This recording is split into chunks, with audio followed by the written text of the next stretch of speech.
আসসালামু আলাইকুম রহমতুল্লাহি ওবরকাতুহ। সম্মানিত দেশবাসী এবং প্রিয় দিনী বন্ধুরা, কেমন আছেন সবাই? আশা করছি আল্লাহ রাব্বুল আলামিনের অশেষ কৃপায় ভালো আছেন। সকলকে জানাচ্ছি মাহে রমজানের শুভেচ্ছা এবং অভিনন্দন। আহলান সাহলান ওয়া মারহাবান।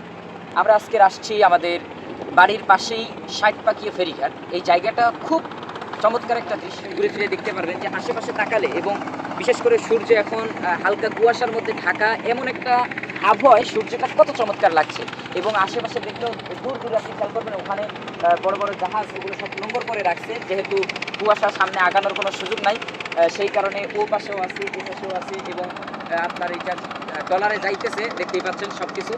তো এখানকার পরিবেশটা সব মিলিয়ে আসলে অসাধারণ। আমাদের এই গ্রামের পাশেও যে এত সুন্দর আবহাওয়া বা এত সুন্দর প্রকৃতি আছে, আসলে আমরা মানে অনেকে জানি না এই জিনিসটা।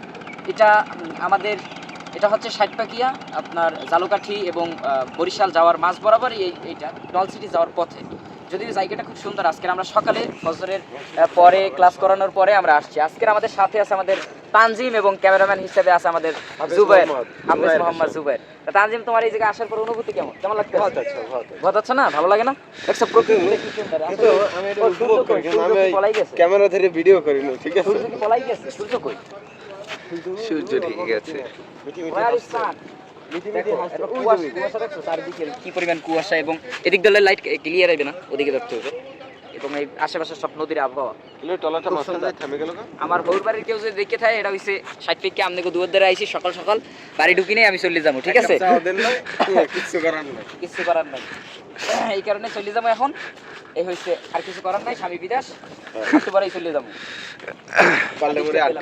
দেখতে পাচ্ছ এই যে কি সুন্দর চমৎকার, এই যে এই জিনিসটা দিয়ে কি করে কফা।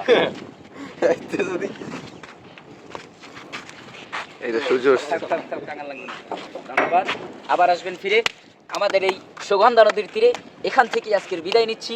সকলে ভালো থাকবেন, সুস্থ থাকবেন, এবং রমজান মাসের রোজার কি বলে, রমজানের হক আদায় করে রাখার চেষ্টা করবেন। আল্লাহ তাআলা আমাদের সেই পর্যন্ত হায়াত দান করুক, আমিন। আসসালামু আলাইকুম ওয়া রাহমাতুল্লাহি ওয়া বারাকাতুহু।